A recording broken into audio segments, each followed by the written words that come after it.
empezar ustedes a grabarle. Ya, ahora sí ya está grabando. Ok, entonces este árbol de parseo se va construyendo a partir de todos los símbolos de entrada. De todas maneras, si ustedes quieren jugar con esto, pues aquí está dentro del archivo de matemática. Nada más tienen que picarle al botón. Bueno, tendrían que ejecutar todo esta parte, esta función, con también el código anterior, ¿no? Para que ya les aviente la lista de tokens.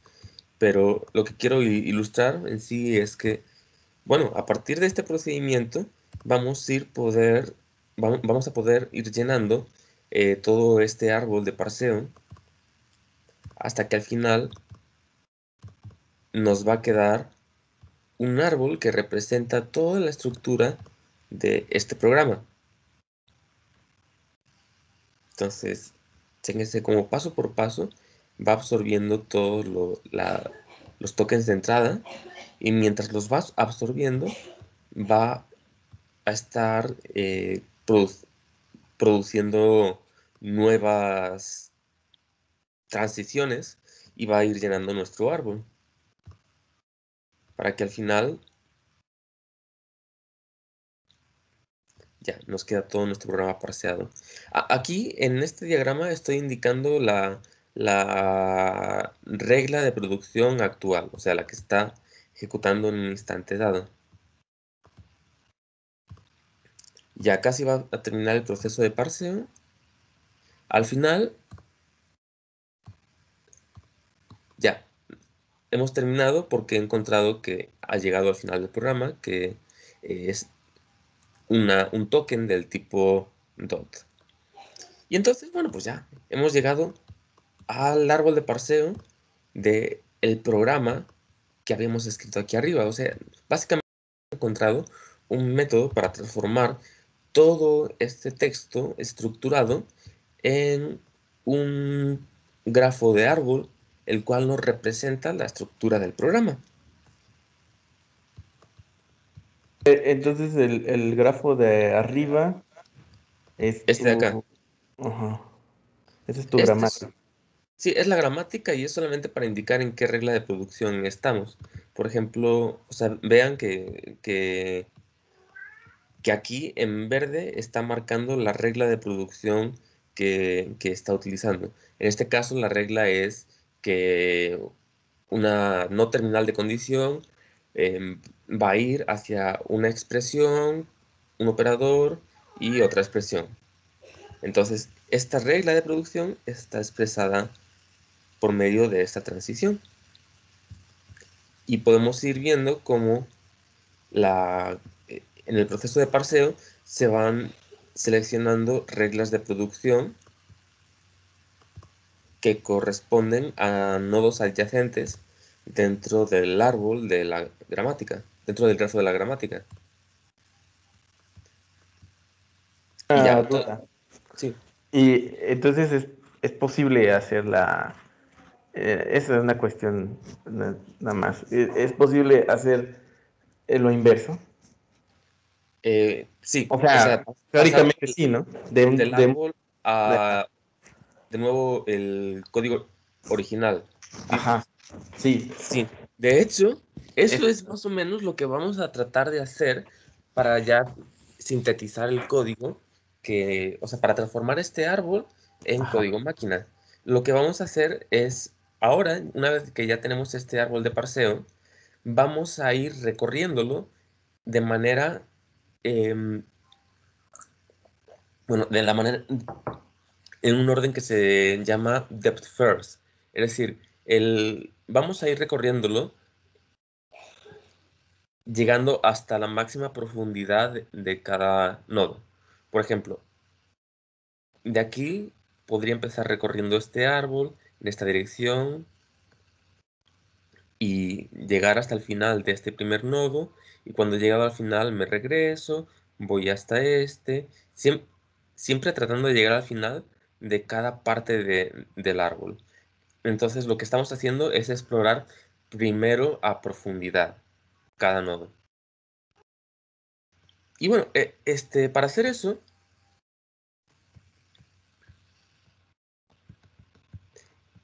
Bueno, antes de seguir, les quiero explicar ahora pues cómo es este proceso de traducción de este árbol a lo que vamos a llamar código intermedio. O sea, de este árbol pues todavía no podemos transformarlo a código máquina, pero podemos transformarlo a un código intermedio que ese código intermedio luego sí podremos transformar a código máquina. Entonces, el proceso es así. Por cada regla de producción que he definido dentro de esta gramática, también están asociadas unas acciones. ¿Y a qué me refiero con esto?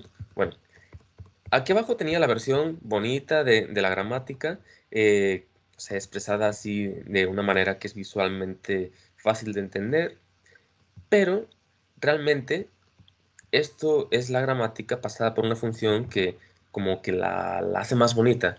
En sí, la gramática la expresé en todo este bloque de código. Y si se fijan con atención, ¿qué tiene todo este bloque? Bueno, pues tiene las transiciones de no terminales. Por ejemplo, de un programa, de la no terminal de programa, puede irse hacia una no terminal de un bloque y concatenada con la terminal de un punto. Pero chéquense que aquí abajo también estoy definiendo una acción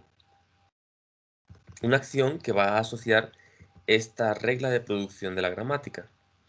En concreto, esta acción lo que está haciendo es sintetizar una etiqueta que se llama TACode, que es un acrónimo de Tree Address Code.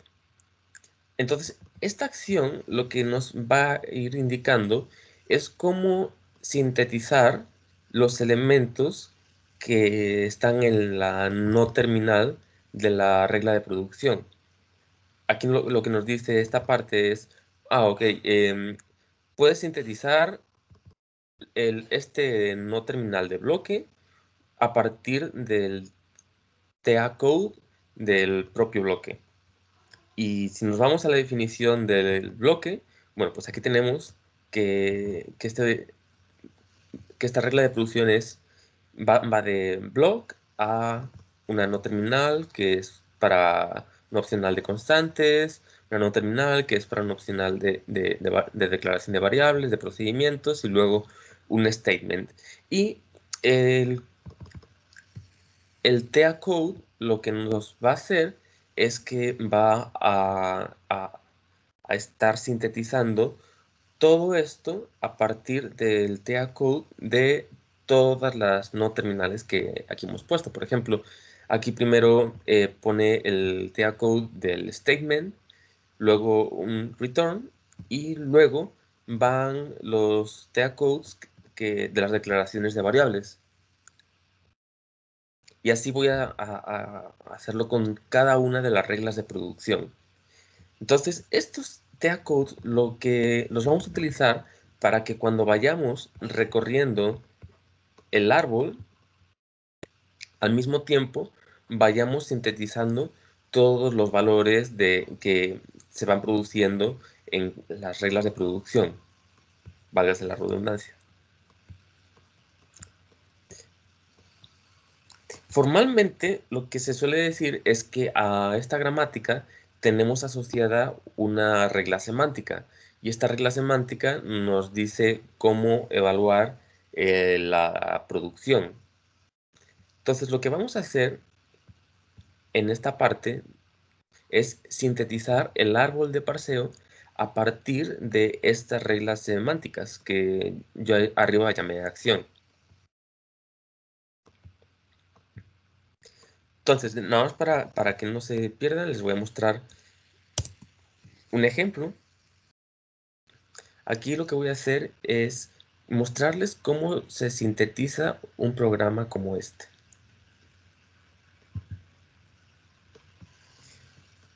Entonces, para sintetizar un programa como este, lo que estamos haciendo es ir recorriendo el árbol de parseo en este orden que les había comentado. De hecho, voy a poner aquí abajo el árbol de parseo.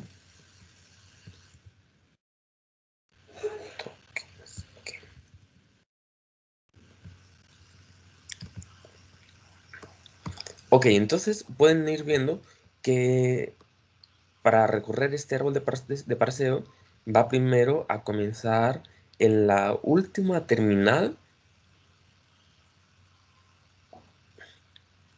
Ajá, en la última terminal de que se ha encontrado explorando a profundidad del árbol, que corresponde a esta terminal. Entonces tenemos que vamos a empezar la sintetización de nuestro árbol a partir de esta no terminal, y en esta no terminal pues no tenemos nada todavía porque la transición da hacia una cadena vacía. Entonces pues esto no va a producir nada. Luego se regresa y hemos almacenado esta regla de producción aquí. Y lo siguiente que va a hacer es va a explorar a profundidad en esta dirección. Y lo voy a hacer un poquito más grande para que se pueda apreciar.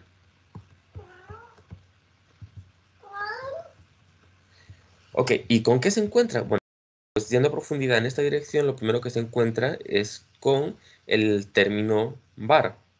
Y este término var, pues sí lo podemos sintetizar, tiene un cierto valor, y entonces se va a quedar aquí.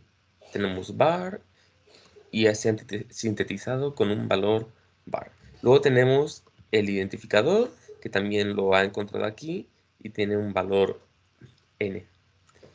Luego, la no terminal, que nos da la posibilidad de repetir la declaración de la variable, que no sintetiza nada porque pues, no tiene nada. Al final de cuentas, esto nos lleva a una cadena vacía. Y luego el semicolon, que también no va. Un momento.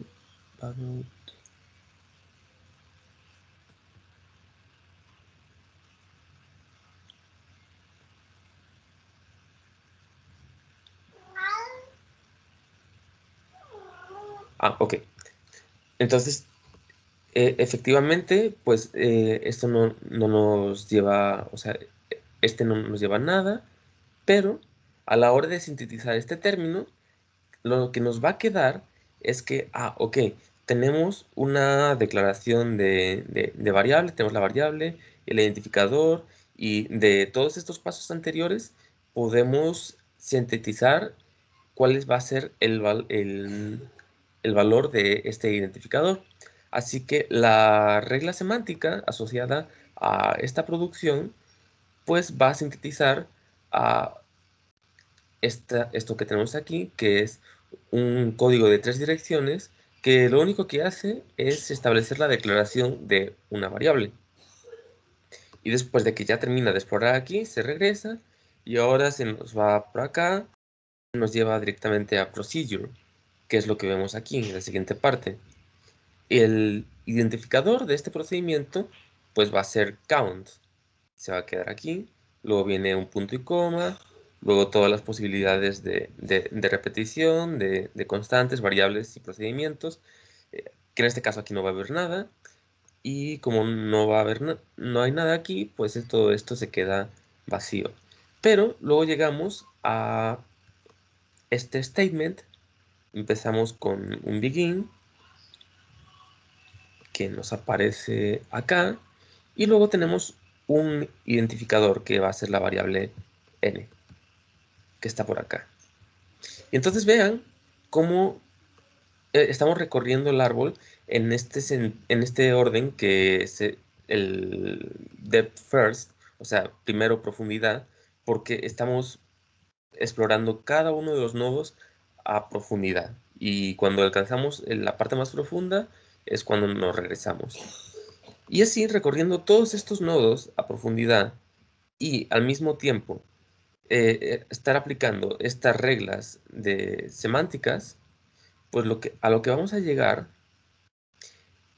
es que vamos a ir pudiendo sintetizar todos estos valores, y mientras vamos sintetizando con lo que y añadiendo lo que ya habíamos sintetizado, pues nuestras instrucciones, bueno, nuestros valores sintetizados se van a ir haciendo más complejos, y hasta que llegamos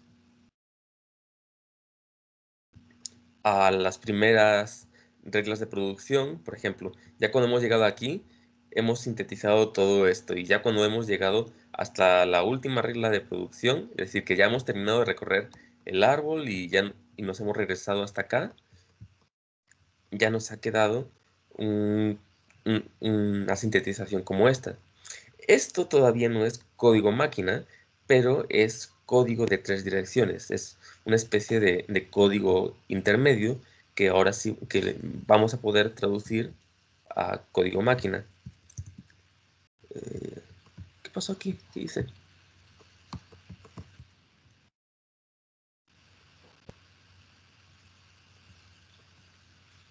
Ok, ¿en esto hay dudas? No, por mí no. ¿No? Este, solamente no quiero que se confunda con esto. Lo que hemos hecho aquí solamente es ir transformando todo este árbol de parseo con las reglas semánticas asociadas, que son todas las que están aquí. Y una vez que lo hemos procesado de esta manera, lo que nos ha quedado es una traducción de este programa, una traducción de este programa a el código intermedio. Entonces, solamente hemos estado recorriendo el árbol y hemos encontrado una traducción de este programa que tenemos aquí arriba. Esto puede responder un poquito tu duda, Ángel, porque sí, en efecto, si hubiéramos agarrado otras reglas semánticas, pues bien podríamos haber diseñado un proceso para reconstruir este programa a partir de su árbol de parseo. Pero lo que estamos interesados no es en reconstruir el programa en la sintaxis original, sino el programa en una sintaxis más simplificada y más eh, acorde a lo que va a poder ejecutar la máquina. Una pregunta, entonces estás traduciendo en, ¿cómo se llama? De una jerarquía de una gramática a otra más simple, digamos, ¿no? Sí, Ok. de hecho este procedimiento es muy general, es decir, los traductores en la década de los 90 pues no tenían todas las ventajas del Machine Learning que ahora tenemos, entonces eh, para implementar un traductor, pues lo que tenías que hacer era también implementar un parser de frases dentro de la gramática del español o del inglés, y lo que se hacía era que ya una vez que estaba implementada esa gramática, se parseaba la frase y al final nos quedaba un árbol de parseo de la frase que se ha escrito, pero bueno, en vez de tener terminales de programas y bloques, pues tenemos verbos, adverbios, adjetivos y demás. Y a cada paso, pues a cada regla de producción y a cada palabra, pues también le correspondía una regla semántica, la cual iba, lo que iba a hacer era ir traduciendo este árbol generado de una frase, digamos, en inglés a otra frase en español. Entonces, o sea, esto es un procedimiento de traducción muy general. No solamente funciona para lenguajes de programación, sino que también funciona para cualquier lenguaje que se pueda expresar por medio de una gramática. Y bueno, lo que estamos haciendo en pocas palabras es traducir programas escritos en el lenguaje PL0 a programas es, llamémosle código intermedio. ¿No? Y ahora les quiero mostrar pues, un ejemplo de cómo se ve un programa en código intermedio. Ahora les voy a mostrar el mismo programa, pero ya habiendo sido sintetizado.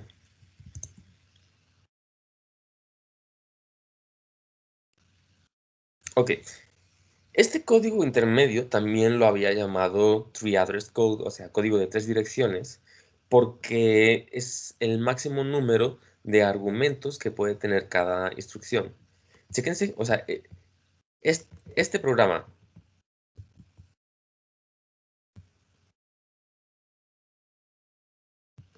Espérenme que lo voy a lintear.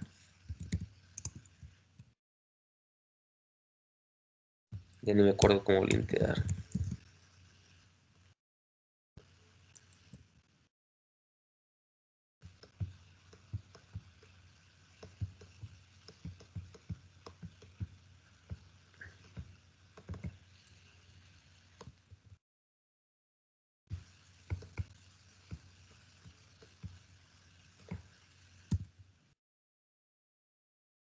Oh no, ¿qué está pasando?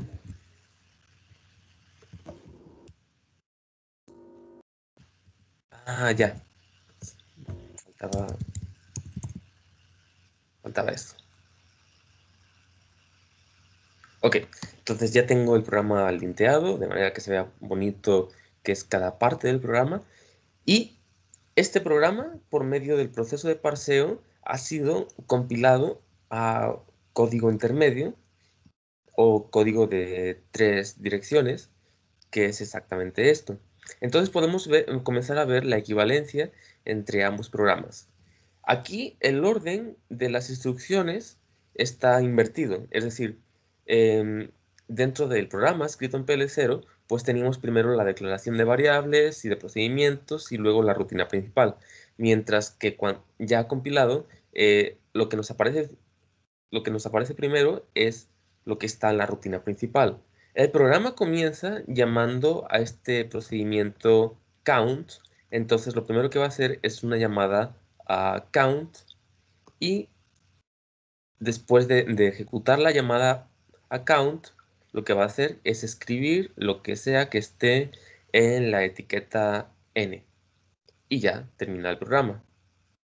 Ahora, el code nos va a llevar directamente a la declaración de count que está acá. Esto es el punto donde inicia a ejecutarse este procedimiento llamado count. Entonces lo tengo aquí dentro de unas delimitadores que son estos begin proc, o sea, comienza y termina procedimiento. Y este procedimiento lo que va a hacer es, primero va a asignar 0 a la variable n, tal como tenemos aquí. Luego aquí estoy declarando una etiqueta que nos va a servir para luego hacer los saltos.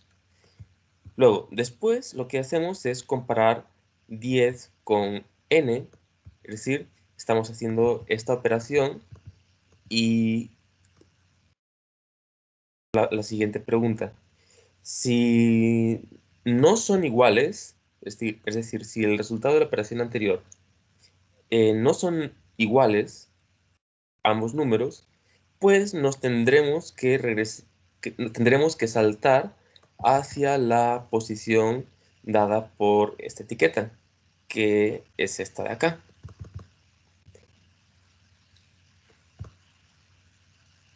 Y en caso contrario, pues lo que va a hacer es, va a sumar n más 1 y lo va a almacenar en esta variable, que es la misma que está acá. Luego va a hacer la asignación de count a n. Esto es básicamente lo que está implementando es esta parte del código. Eh, la declaración de que n va a ser igual a n más 1. Y bueno, hace la asignación y después de hacer la asignación se regresa a la posición L1 que está acá. Y listo, esto es casi todo nuestro programa. Si todo va bien, aquí va a terminar la ejecución del procedimiento, nos va a regresar acá y imprime el resultado y termina la ejecución. Entonces, este código de 3 direcciones, pues es como un lenguaje intermedio entre el código en PL0 y el código en ensamblador. Pero la ventaja de este código intermedio es que puede directamente traducirse ahora sí a código máquina. Y es muy, muy fácil, porque una vez que ya tenemos esto, podemos simplemente definir unas reglas de sustitución para transformar el código intermedio a código máquina. Y es lo que estoy haciendo aquí.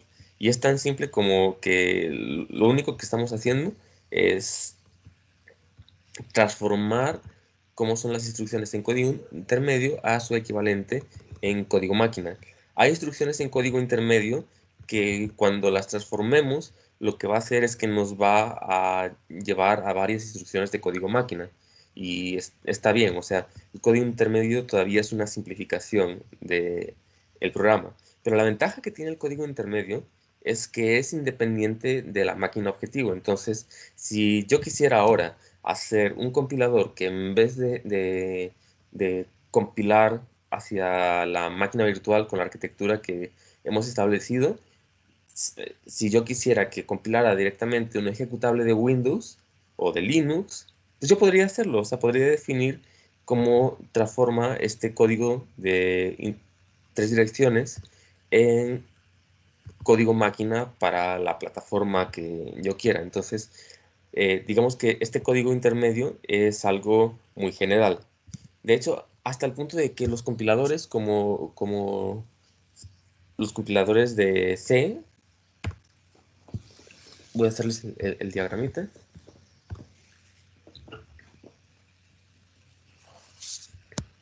Si ustedes tienen un compilador de C, como por ejemplo el compilador de GNU, si están utilizando Linux, seguramente ustedes tienen un programa y este programa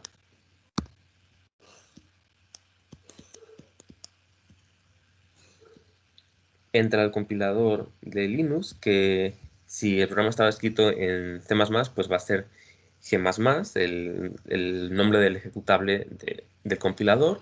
Y este compilador lo que va a hacer es que, bueno, como soporta muchas arquitecturas, lo primero que hace es que se avienta el análisis léxico,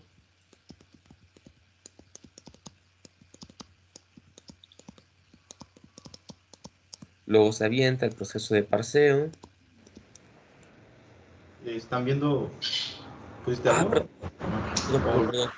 Siempre se me va que tengo que cambiar la pantalla. Perdón. Ah, ya, gracias. Sorry. Ok, entonces ustedes tienen un programa, se lo avientan al compilador, el compilador hace análisis léxico, luego parsea, y al final lo que da como resultado es este código intermedio, lo voy a poner así como intermediate.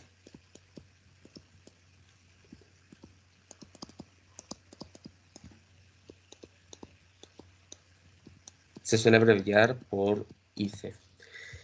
Y este código intermedio, ahora sí, según la plataforma en la cual se esté ejecutando el compilador o le estés pidiendo que saque el resultado, pues va ahora sí a ser transformado o bien a la arquitectura x86, 64,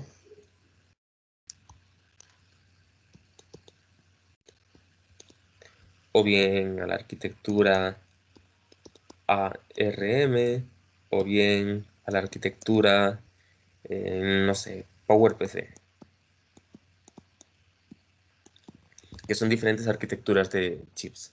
La cosa es que el código intermedio siempre va a ser igual independientemente de la plataforma para la que estemos compilando, pero este código intermedio ya a la hora de producir código máquina se va a transformar en diferentes pues, sintaxis de ensamblador según la máquina de destino. Entonces, pero la ventaja del código intermedio es que puede representar el programa para todas estas arquitecturas y ya lo único que queda es traducir este código intermedio a la arquitectura de destino. Así que la ventaja de utilizar de utilizar código intermedio es que todo esto pues es independiente de la arquitectura. Ya cuando queramos llevarlo a una arquitectura en específico, es ahí donde podemos establecer unas reglas para convertir código intermedio a ensamblador y listo. Ya tenemos todo nuestro compilador. Lo único que nos falta es, pues nada, vamos a correr un ejemplo. Aquí tengo el programa de tarea que cuenta hasta 10. Aquí tengo el mismo programa expresado en código intermedio. Y aquí tengo este programa, ahora sí, sintetizado en ensamblador. Entonces, chéquense cómo hemos logrado traducir todo este programa en algo que ya puede entender la máquina.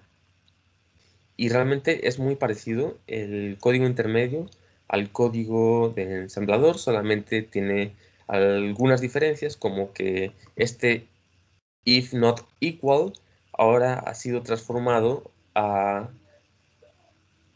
algo que involucra un jump zero.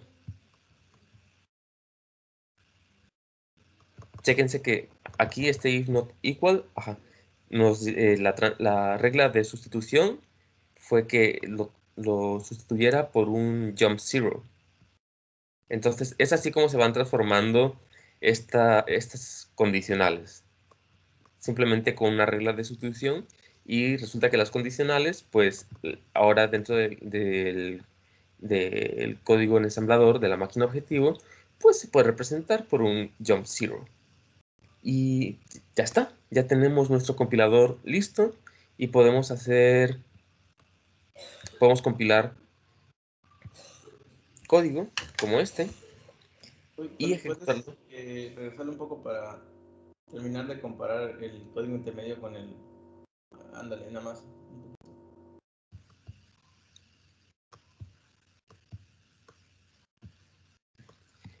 Sí, el código en ensamblador, pues es por lo general un poquito más largo que el código intermedio, pero de nuevo, lo único que está haciendo aquí es sustituir cada cosa que está dentro del código intermedio. Y lo sustituye con las reglas de sustitución que puse ahí arriba. Sí, sí. O sea, veo que casi es igual, Casi es igual, o sea, no es un solam- mapeo uno a uno. sí, sí, ¿Sí? Sí. sí. Bueno, no siempre es un mapeo uno a uno porque, por ejemplo, la instrucción A va a ser transformada en 4 instrucciones. Load A, load B, luego un add y luego un store. Pero sí, o sea, solamente hay que ir aplicando reglas de sustitución y llegamos al código en ensamblador. Y la ventaja del código intermedio es que pues uno puede hacer unas reglas de sustitución para directamente convertirlo a cualquier arquitectura que ustedes quieran. Ok. Y bueno, una vez que ya tenemos esto, pues ahora podemos probar a compilar un programa. Voy a compilar que va a producir la secuencia de Fibonacci.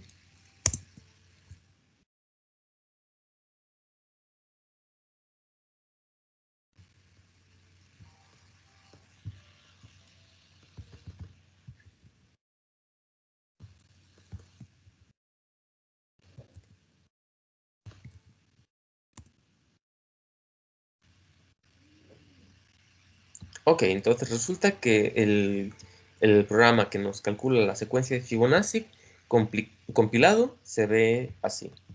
Y ahora ya podemos cargarlo dentro de la CPU virtual.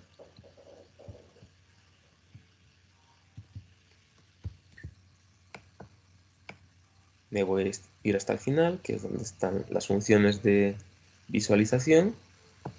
Y, ok, voy a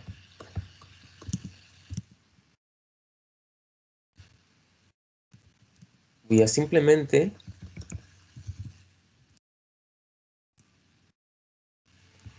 cargar este código.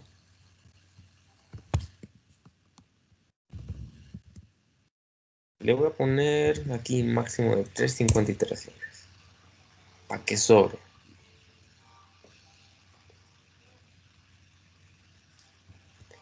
Ok. Ahora vamos a ver si el programa está produciendo el resultado que nosotros esperábamos. Oye, sí, una pregunta, ¿cómo sabes más o menos cuántas iteraciones tienes que hacer? La verdad es que no lo sé. O sea, ok, aquí tuve suerte y ya, llegó al return. Eso quiere decir que nuestro programa finalizó y aquí está toda la secuencia de Fibonacci. Pero sí, o sea, en realidad no lo sé. Y el único motivo por el cual puse aquí un límite de iteraciones es que, bueno, pues a final de cuentas lo que estoy produciendo aquí es una visualización. Entonces, como las visualizaciones suelen ser bastante pesadas en almacenamiento de memoria, pues no quise tener la posibilidad de pasarme de lanza y gastar toda la memoria que tengo en mi sistema de 8 gigas. Entonces le puse este límite. Pero, ok, de hecho, esta es una pregunta muy buena porque podríamos ahora, les voy a mostrar, una de las herramientas que subí ayer, donde ya no hay esta limitación de tener que utilizar un número fijo de iteraciones. Solamente antes que nada, voy a copiar todo este programa. Les comentaba ayer que hice este nuevo directorio que tiene herramientas para, pues, trabajar de una manera un poquito más desde la terminal todo esto que estamos viendo. Lo que voy a hacer aquí ahora es voy a crear un nuevo documento. Va a ser Fibonacci.plc.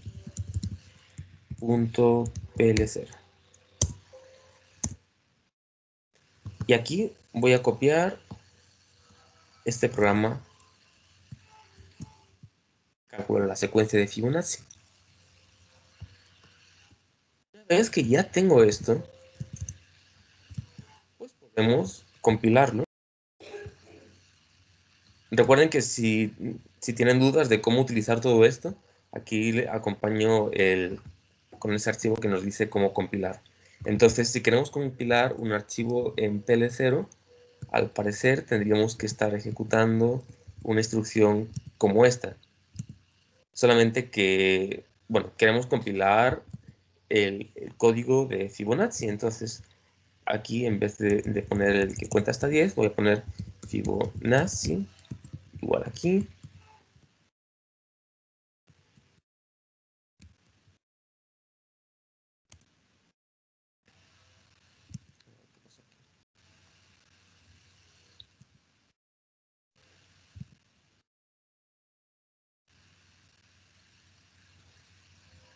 Ah, perdón, perdón, perdón, perdón.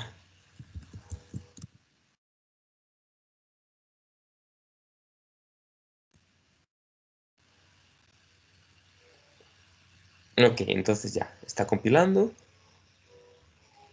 Primero inicia el tokenizador, es decir, hace el cómputo de las expresiones regulares.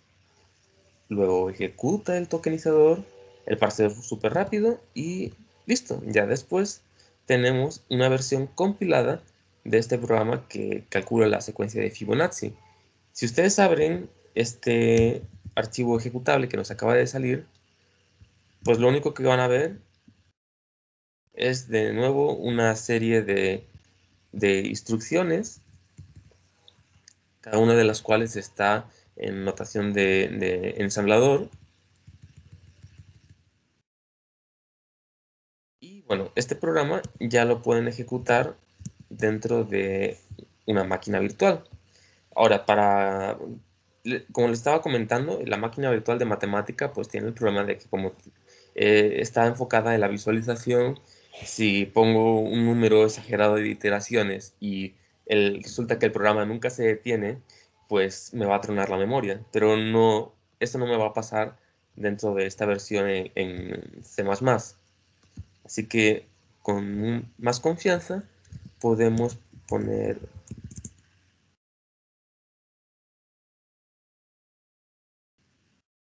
podemos ejecutar nuestro programa con la CPU virtual.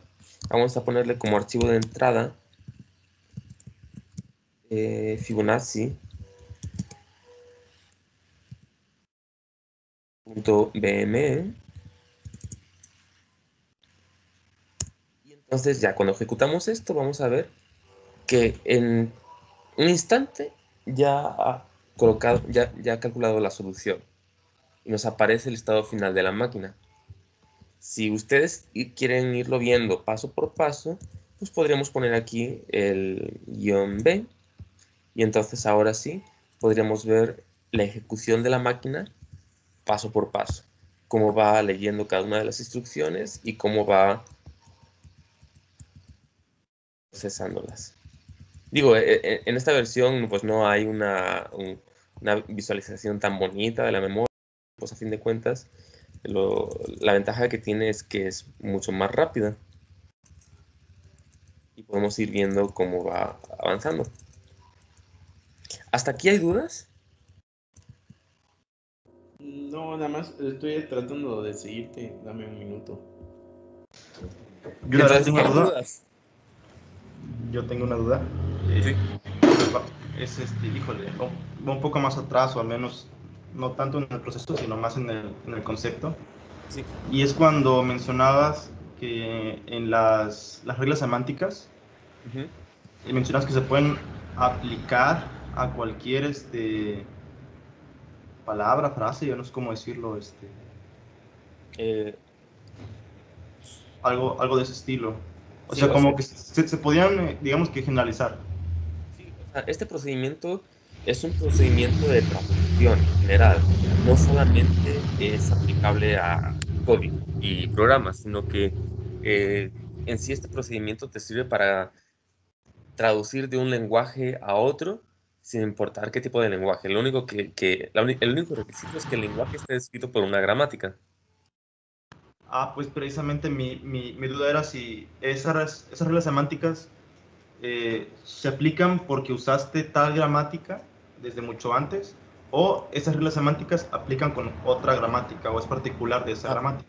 es particular de la gramática. Por ejemplo, aquí, cuando les mostraba la gramática que implementé para este lenguaje, les decía que, ok, aparte de poner la gramática, fui poniendo las acciones asociadas con esta gramática.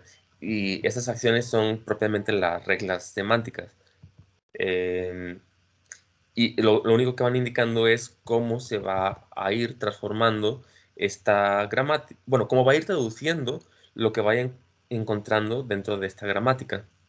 Entonces sí, o sea, en este caso en particular, pues es más que nada, aplica directamente son reglas que se construyen para programas, pero se definen junto con la gramática. Ah, ok, ya vi la relación. Gracias. ¿Alguna otra duda? Ángel, ¿tú que estabas confundido? ¿Dónde? ¿Tú que estabas confundido? Que... Ah, no, es que la duda ya es sobre cómo lo corro en Linux. Ya lo compilé. Ah, ok. Para Linux, aquí está la versión de Virtual CPU Linux. Ah, ok. Es un ejecutable. Eh, yo les estaba mostrando ayer que realmente funciona igual. O sea, voy a pasarme a Ubuntu. Voy a crear una terminal de Ubuntu. Tengo aquí el Ubuntu 20.04.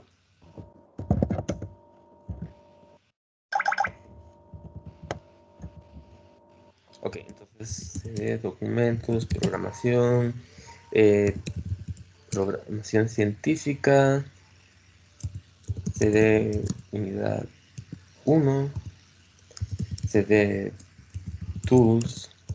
Entonces, chécate que aquí está la versión de la Virtual CPU para Linux y es exactamente igual que la versión de Windows.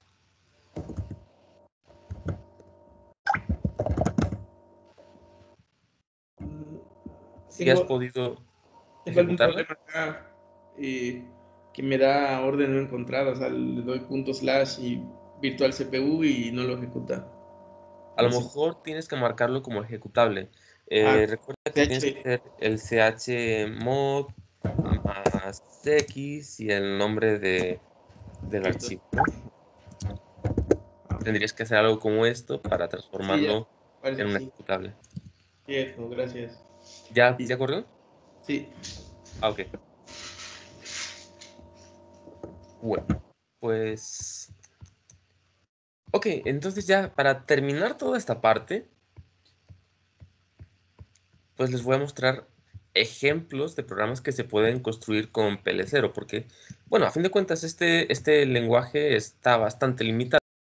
Solamente puede hacer operaciones con números enteros y pues no es tan extensible. Pero vamos a ver qué ejemplos podemos. Aquí, no sé si han notado que en esta máquina virtual hay un espacio para poner un output en una pantalla. Entonces, podríamos hacer un programa que produzca una salida visual. El ejemplo de programa más sencillo que podemos hacer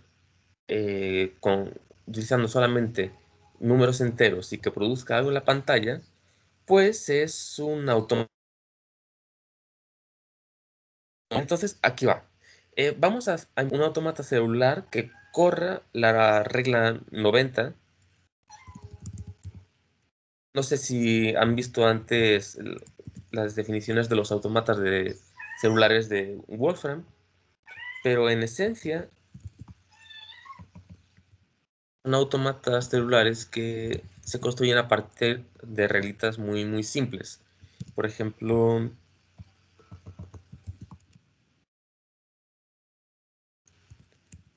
aquí tenemos un automata celular que por cada, digamos,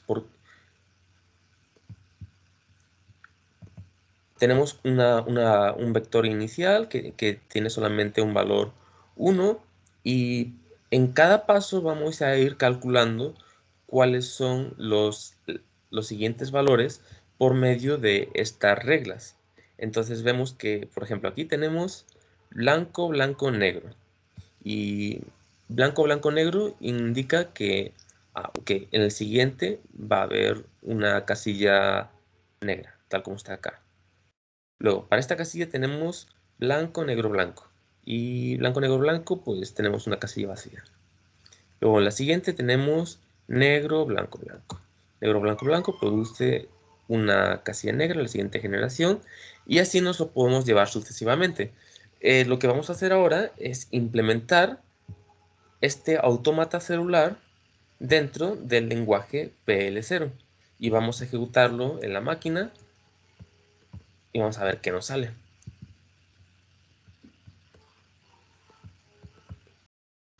Bueno, mientras voy a cerrar todo esto.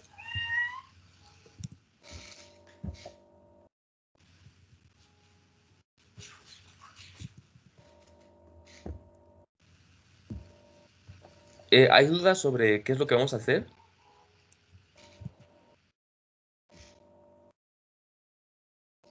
No. Ok. Entonces, más o menos el código va así. Ay, espérame que le abro a mi gato que ya está quejándose de que quiere salir.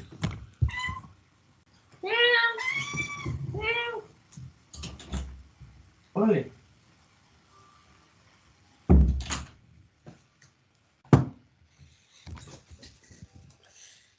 Ok.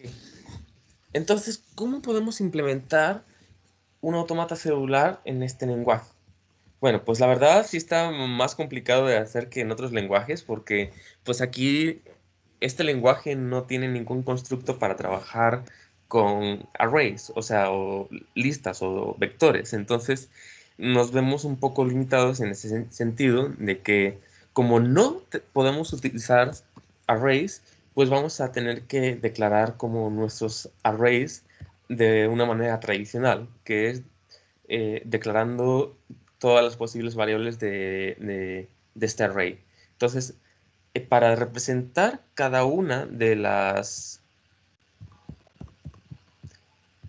de las líneas que tienen celdas que valen 1 o 0, pues lo que estoy haciendo es declarar un montón de variables X. En concreto, la pantalla de esta CPU virtual que está acá es de 17 por 17 píxeles.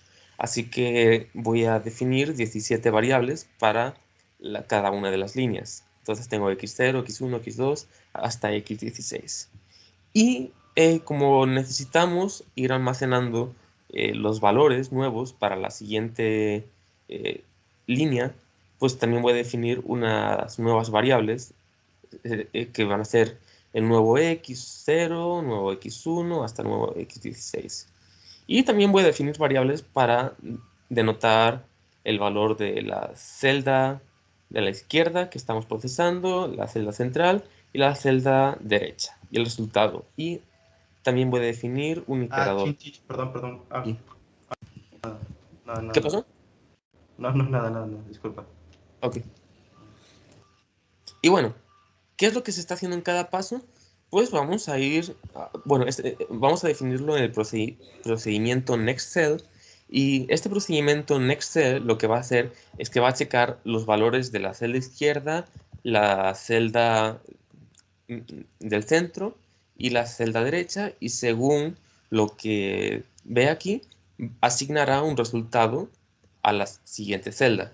Entonces veamos que aquí lo que estamos haciendo es replicar todas estas reglas.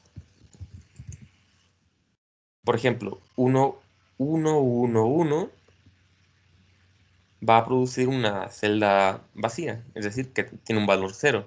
Entonces, toda esta parte del código nos está representando esta regla. Luego tenemos que negro, negro, blanco, es decir, 1, 1, 0, nos va a dar como resultado una celda negra, es decir, con valor 1. Así que esto es lo que va a hacer esta parte. Y entonces, en cada sección de este procedure, lo que estamos implementando son solamente estas reglas que tenemos acá. Y bueno, la rutina principal. Bueno, espérenme. Antes de la rutina principal, hay también otra rutina que se va a encargar de dibujar toda una línea. Entonces, para dibujar toda una línea, lo primero que hago es establezco cuál es la fila, va a estar dada por la variable i, y voy estableciendo las columnas y dibujando el valor de x en esa columna. Entonces, para la columna 0 dibujo x0, para columna 1 dibujo x1, y así sucesivamente. Y el procedimiento principal pues va a empezar primero con una lista que solamente tiene un valor 1, es decir, solamente tiene, o sea, empieza con un cuadrito, y lo que va a ir haciendo es que va a ir asignando los valores de la celda izquierda, la media y la derecha, y va a calcular el valor de la siguiente celda, y una vez que se ha calculado lo vamos a almacenar en nuevo x0. Y así con todas las celdas, y después de haber almacenado los valores de las nuevas celdas, pues lo que va a hacer es que va a guardar todos estos valores de las nuevas celdas en las celdas originales y aumenta el tamaño, aumenta el contador. Ahora, chéquense que durante todo este procedimiento vamos a estar llamando un drawLine por cada iteración. Entonces, al final lo que nos va a quedar es que va a estar dibujando cada línea paso por paso. Y bueno, lo que nos interesa pues es ver la ejecución de este programa. Entonces, ya una vez que lo compilamos con el compilador de PL0, el código intermedio queda más o menos así. Ya empieza a ser bastante grande. Entonces, chéquense que ya cuando tenemos problemas de esta magnitud, neta, escribir un programa en ensamblador, pues está en chino, porque son un montón de instrucciones y hay que recordarlas todas. Así que un lenguaje de programación, pues básicamente nos está simplificando toda esta chamba. Entonces ya nada más voy a compilarlo. Este sí se tarda un poquito. Pero bueno, una vez que lo tenemos compilado, ya lo podremos ejecutar aquí.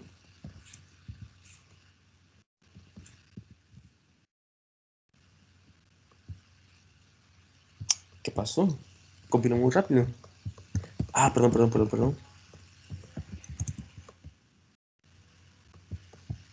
Tengo que...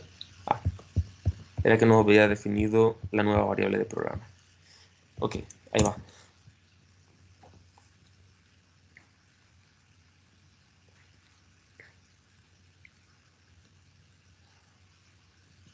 Esperamos un rato.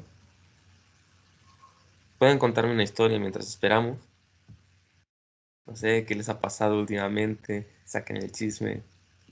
Oye, pero nada más tengo una duda acá que cuando quiero ejecutar en Linux me Ajá. dice cuando cargó el programa, error while loading program, violación de segmento, core generado. No sé por qué.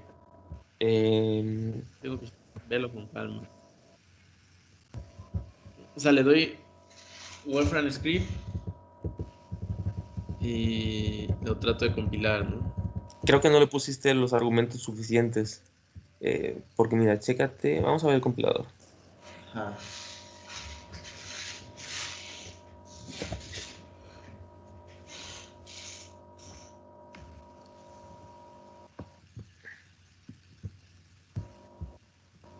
Ok, dices que te dio error al cargar el programa. ¿En la máquina virtual o en el Sí, compilador? en la máquina virtual. Ah, ok. Ok, entonces vamos al código de la máquina virtual.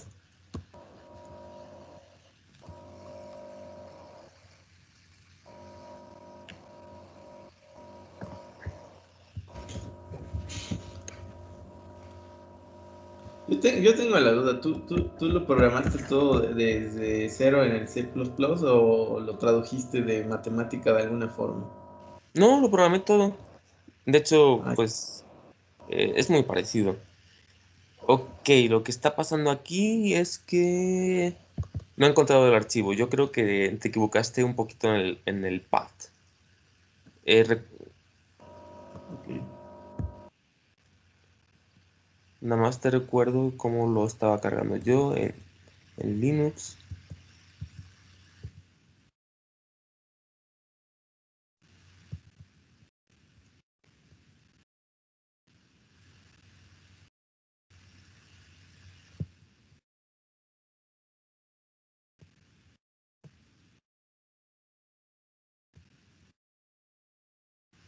Ok, ya estaba dentro del directorio donde estaba el archivo ejecutable.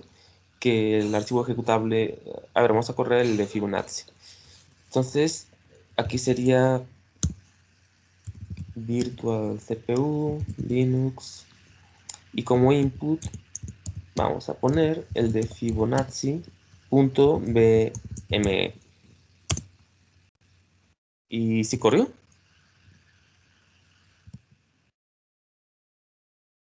¿Puede replicar lo que acabo de hacer? Sí, ya. No le puse la bandera de input, perdón. Ah, ok, sí, No leí en tu manual, una sí. disculpa. Bueno, lo bueno es que aquí si ejecutan el programa sin ningún argumento, pues pueden ver así cómo se utiliza. Entonces, digo, no tiene mucha ciencia este programa, lo único que tienen que ponerle es un archivo de entrada. Aquí hay una bandera para decir si quieren ver pues paso por paso. Y luego para programas muy largos, como a lo mejor no quieren ver así cada paso por paso, pueden ponerle un número de instrucciones que se va a saltar para ir viendo así como instrucciones de 100 en 100, por ejemplo.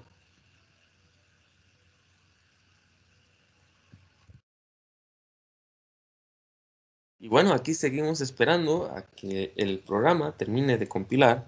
Ya no debería tardar mucho. Entonces el flujo de trabajo sería, digamos, de tu PL0, lo compilas, Ujú. Y luego, o sea, con PL0 sí puedes programar como ahorita le hiciste las reglas del, del Autómata 90, ¿no? Sí, a fin de cuentas, pues para ejecutar un autómata celular solamente necesitamos hacer operaciones entre números enteros. Y resulta que en este lenguaje, pues, sí se pueden hacer operaciones entre enteros. Vaya, que es lo mínimo que debe poder hacer un lenguaje. Ok, Bueno, entonces, ¿y tú crees que compila más rápido? Sí, ¿verdad? En C.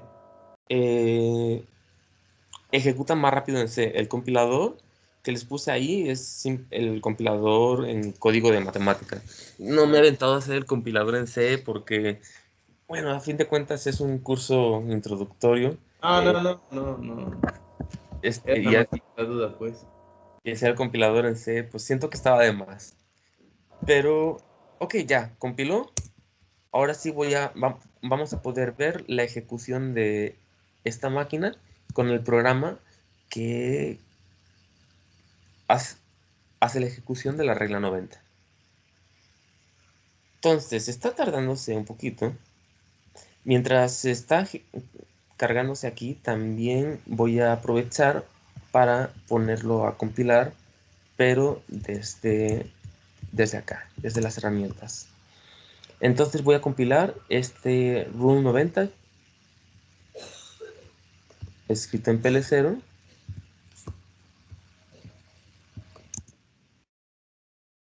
Entonces, para compilarlo,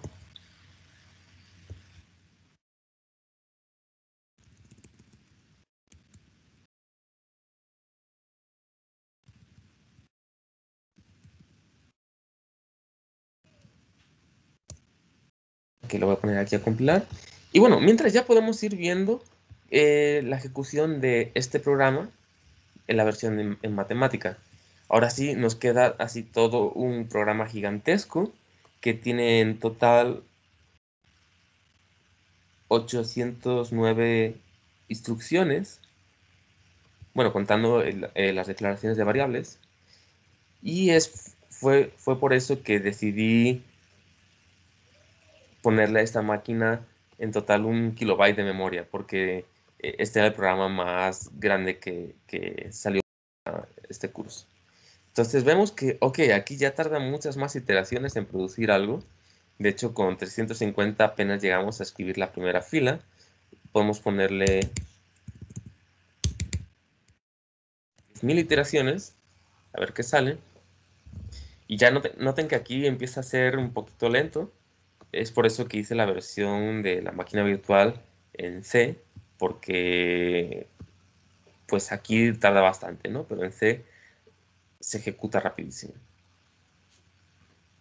Entonces vamos a ver que con 10.000 iteraciones, ¿qué resultado nos va a salir? Y mientras aparte, se sigue compilando el programa o sea, este mismo programa, pero para ahora ejecutarlo desde la máquina virtual escrita en C. Yo ahorita estoy en eso, a ver si tengo más procesador que tú. Nada, no es cierto. Mm.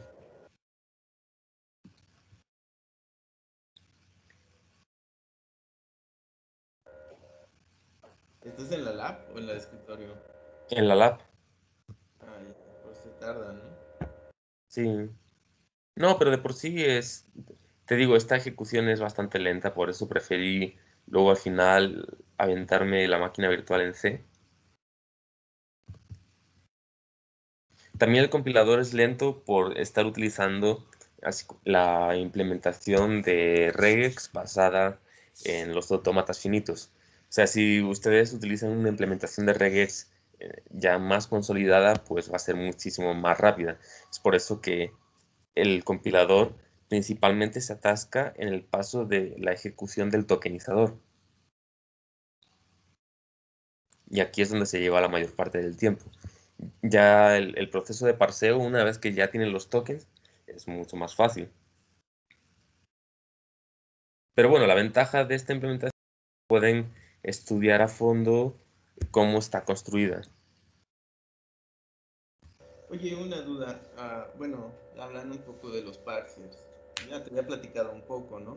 Sí. Que tengo dos como proyectos. El proyecto inverso de, dado un lenguaje, eh, usar generar el parser y al revés, ¿no? Y la otra es que hay un paper por ahí bien interesante de cómo haciendo un árbol de parseo sobre la escritura de, por ejemplo, una ecuación diferencial muy complicada, Ujú.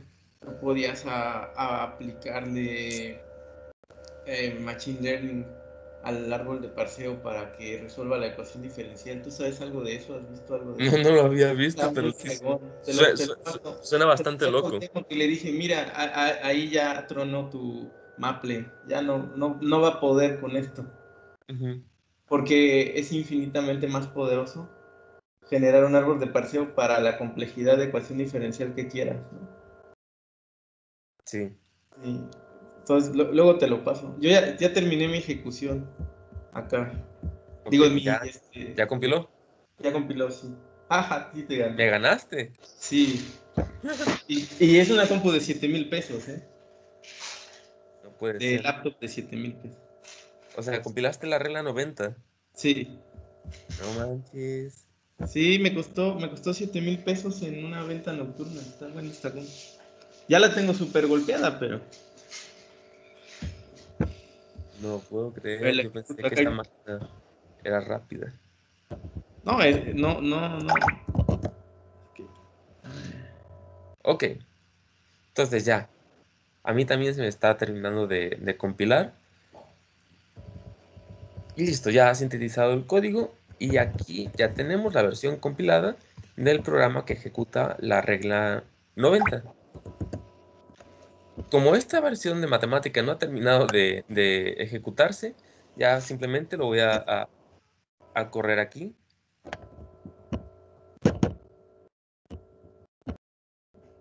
Ya te presento ya. A ver. Eso mismo es a lo que íbamos a llegar. Ah, ok, entonces le voy a poner que muestre las ejecuciones de 100 en 100. Vamos a ir poder viendo cómo La mía, sí. poco a poco va construyendo todo este automata celular. Y ya al Oye, final... puedo volver a compartir porque cuando compartí yo te voté a ti. Perdón.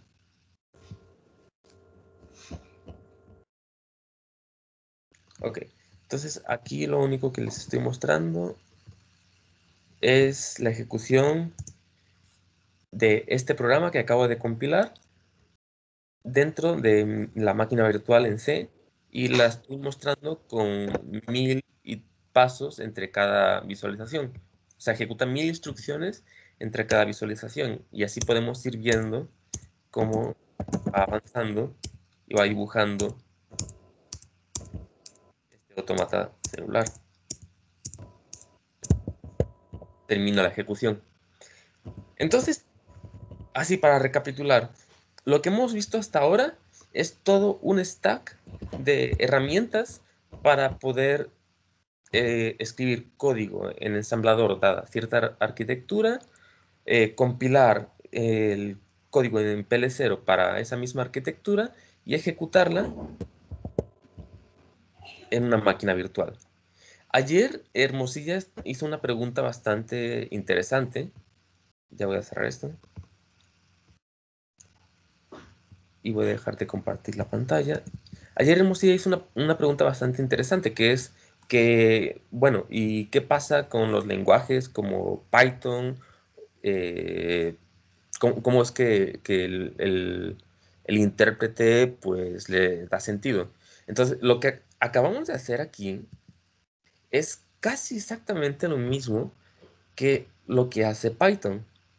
Python también es un lenguaje que cuando tú le das código, lo compila en un, lo compila en un conjunto de instrucciones que una máquina virtual de Python va a poder ejecutar.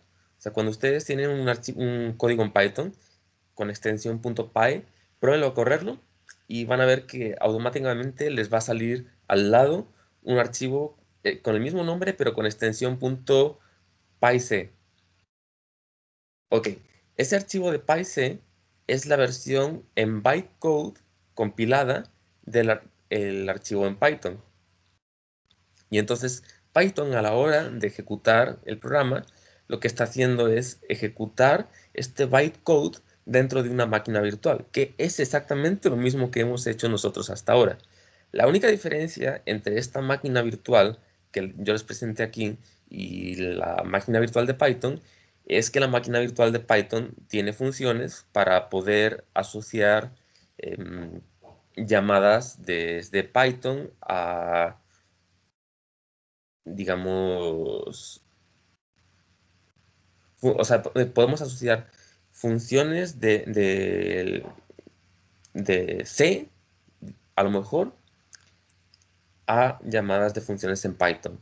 Entonces, digamos que les da esta facilidad de que sea híbrida. Es decir, puede escribir un script de Python que haga llamadas a funciones que han sido declaradas dentro de C y entonces la máquina virtual de Python va a ir ejecutando todo su bytecode y cada vez que se encuentre con una llamada especial hacia una función que fue definida en otro lenguaje, pues ejecuta la función en el otro lenguaje y regresa el resultado a la máquina virtual de Python y continúa la ejecución. Entonces, digamos que un lenguaje interpretado como Python o Java o C Sharp, lo que sigue es un proceso en el cual pues el código también es compilado, pero se compila a un código máquina que realmente no es ejecutable por el procesador de la máquina objetivo, pero sí es ejecutable por una máquina virtual. Y la máquina virtual es precisamente lo que acabamos de hacer aquí. Y bueno, hay muchas máquinas virtuales que son bastante útiles. Está Python, por ejemplo. También hay otra que se llama Lua.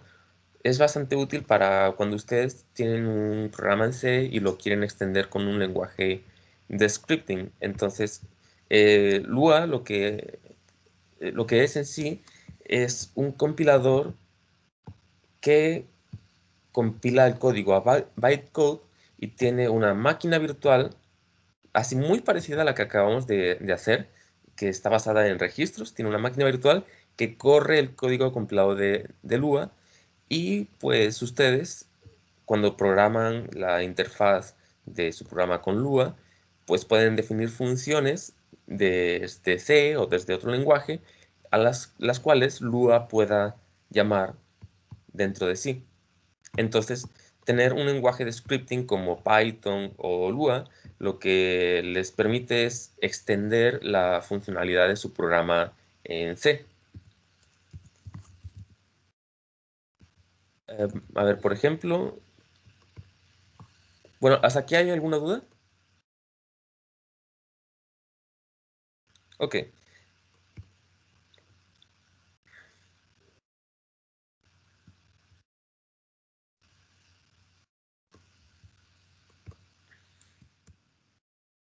Un ejemplo de cómo podríamos, a ver,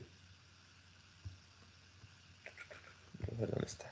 De cómo podríamos aprovecharnos de un lenguaje de scripting se los voy a mostrar con un generador de fractales que hice hace mucho, mucho tiempo. Así voy a cruzar los dedos para esperar que funcione, porque si no funciona, ya valí. Uf, mira. ¿Dónde lo tengo?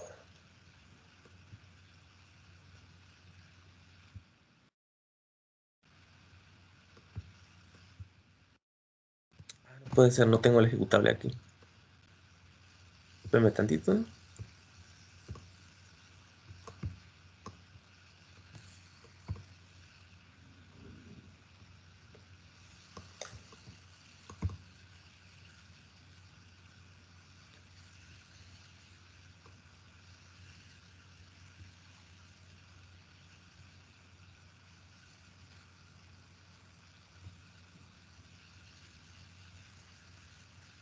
Vaya, estoy teniendo hasta problemas para descargar mi propio programa.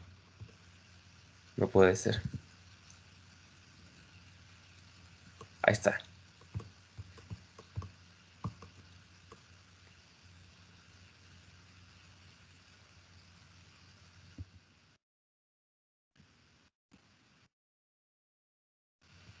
Entonces voy a instalar este programa, que es mi generador de fractales que hice hace tiempo.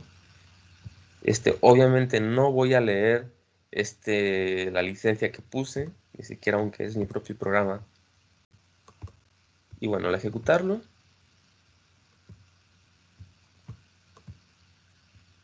nos aparece algo como esto. Ahora, ¿por qué les menciono este programa en particular? Bueno, porque en algún momento, mientras estaba ya haciéndolo, me di cuenta de que estar escribiendo las funciones que definen cada fractal en C, pues no era un enfoque muy productivo porque ya me estaba cansando de implementar cada fractal con una porción de código en C, así que decidí decir, ok, ¿sabes qué? Ya me harté y voy a integrarle a este programa un lenguaje de scripting para que así pueda escribir mis programas utilizando un código que sea intermedio.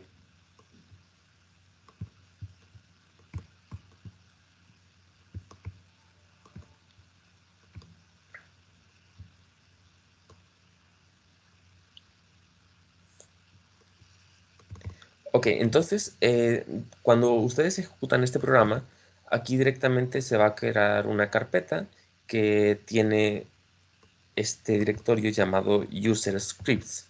Entonces, user scripts lo que hace es que son fractales que están definidos en un lenguaje muy similar a Python o Lua, que se llama AngelScript, que lo que me gusta de este lenguaje es que es muy parecido a C++. Ya nada más para que vean un ejemplo. Entonces aquí dentro de este lenguaje de scripting lo que hice fue definir unas cuantas interfaces para que el lenguaje de scripting se comunique con el programa escrito en C, como por ejemplo una función para declarar el nombre del fractal, la categoría donde debe estar dentro de este menú. Por ejemplo, este fractal corresponde a un método numérico, así que lo vamos a ver aquí en fórmula, método numérico, y es este de aquí. Y aquí dentro tengo la función que es la que hace todos los cálculos para dibujar este fractal. Entonces yo lo que fui haciendo pues fue definir interfaces para comunicar, para exponer partes de mi programa escrito en C a este lenguaje de scripting que una vez que quiere ejecutar este script, pues solamente lo compila, se queda compilado en bytecode y en las funciones dentro del bytecode hay algunas referencias para poder acceder a funciones que yo declaré en C.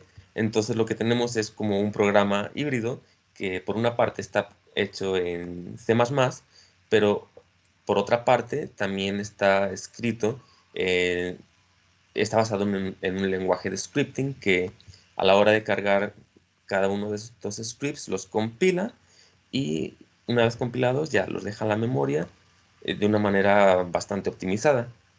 Entonces, esto es así como en conclusión la ventaja de utilizar lenguajes de scripting, que les provee como de una capa intermedia para poder comunicar sus programas con,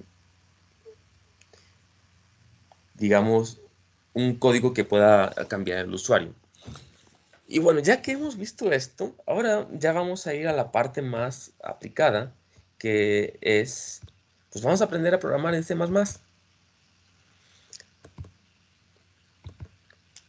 Esta parte creo que va a ser un poco complicada para ustedes porque les voy a pedir que hagan los ejercicios de todos los archivos que están aquí. Pero antes de hacer ejercicios para escribiendo en temas más, también les voy a encargar unos cuantos ejercicios de escribir programas en PL0. De nuevo, para que vean cómo introduciendo la limitación, a lo mejor tienen, o sea, la limitación de los tipos de datos que puede manejar el lenguaje, pues van a tener que ingeniárselas para saltarse esas limitaciones. Y ya después vamos a entrar de lleno a la programación en C. Solamente les comento que, bueno, todo esto que les expliqué fue para que a la hora de empezar a ver la programación en C, ya no se espanten tanto, ya, y que vean que el lenguaje también es una cosa muy simple que está definido por reglas de producción. Obviamente, como este lenguaje es más grande, pues hay muchas más reglas de producción, pero en esencia es exactamente lo mismo que hemos hecho con PL0. Hemos establecido unas cuantas reglas de producción que forman una gramática para el lenguaje, la cual se puede parsear y una vez parseada el compilador la puede transformar a código máquina. Y aquí puse este archivo que es el generador de gramática para un compilador de GNU. Esto es otra manera de expresar la gramática de C. Entonces, este archivo con extensión .jack es, es un formato de archivo que permite crear parsers y de manera totalmente automática. Ustedes nada más le dan la gramática y este programa, el jack, pues lo que vas a generar es un archivo en C++ que contiene un parser para el lenguaje que está especificado aquí. Entonces, bueno, pues podrán ver que el lenguaje de C es solamente un lenguaje definido, de nuevo, por reglas de producción, con una gramática en particular, y las reglas de producción pueden ser más complicadas, pero, de nuevo, en esencia, son lo mismo que hemos hecho con PL0. Y una vez que hemos visto cómo es que un programa se ejecuta desde ensamblador, creo que ya les va a quedar un poquito más claro cómo es que cuando escriben una función en C, esta es transformada a ensamblador de x86 y les voy a mostrar un ejemplo de, bueno, pues qué están haciendo estas funciones compiladas y cómo lo está transformando desde C al código máquina para la arquitectura x86. Y ya con esto terminamos la clase de hoy. ¿Tienen dudas? ¿Preguntas? Yo sí, sobre tu trabajo de econofísica. Pues para ¿Utilizas eso un lenguaje intermedio también para eso? utilizo una gramática formal, porque lo que estoy haciendo es optimizar. A ver, dejen que mato esto, que al final nunca termino de ejecutar.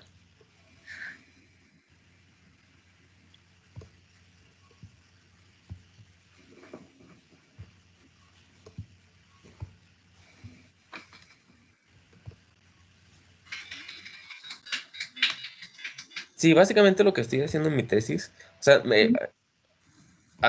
muchas de las cosas que les he enseñado en este curso, como que decidí ponerlas también porque a la hora de hacer mi tesis, pues me he encontrado que sí son necesarias.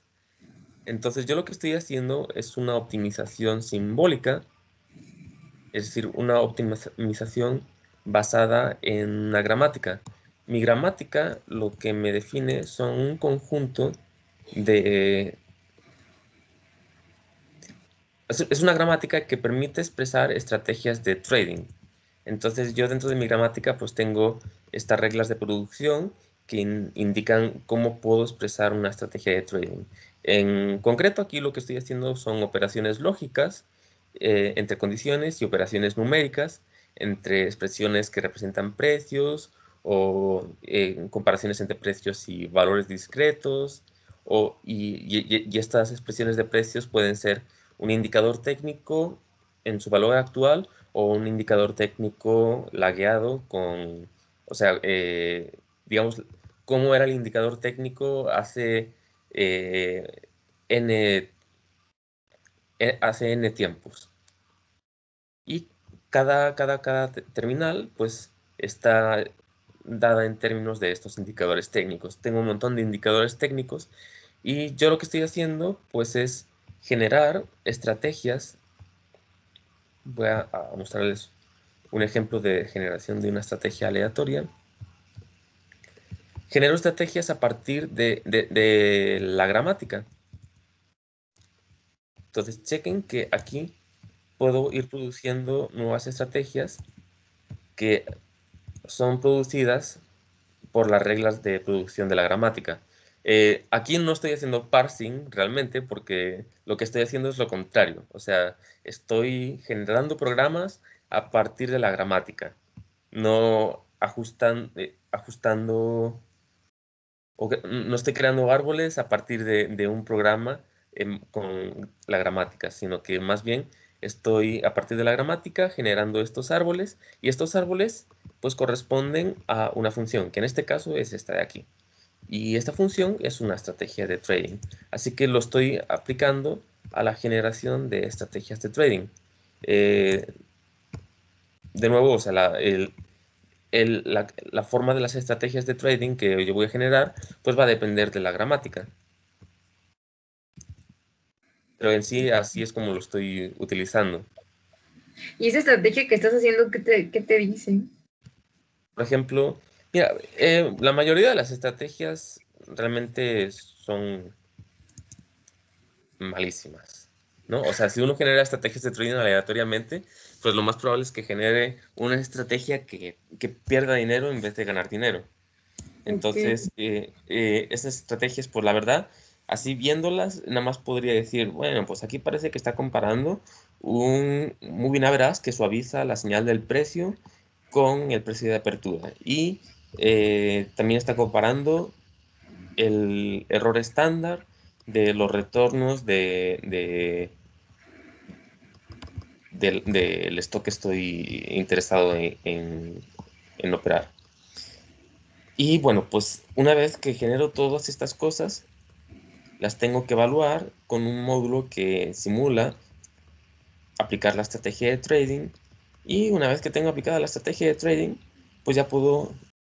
Y lo que encuentro aquí es que, ok, hay algunas estrategias que producen retornos positivos consistentes. En este caso, las mejores estrategias que he encontrado son las que tratan de hacer una regresión lineal sobre una tendencia de los precios y lo comparan con algún tipo de moving average que suaviza la señal de los precios. Y estos son los retornos que genera cada estrategia.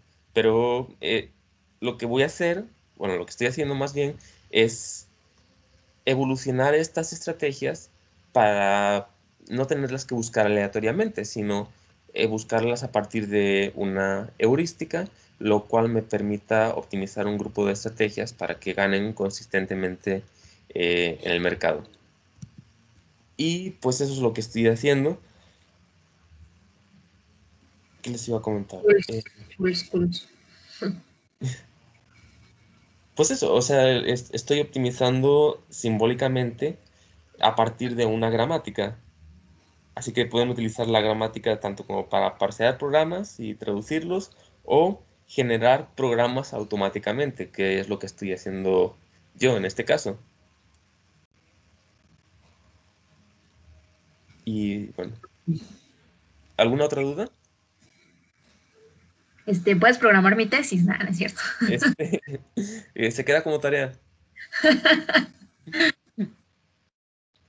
Va, pues ya me retiro para ir a mi clase de algoritmos genéticos. Dátelo, adiós, amiguín. Hasta Nos luego. vemos.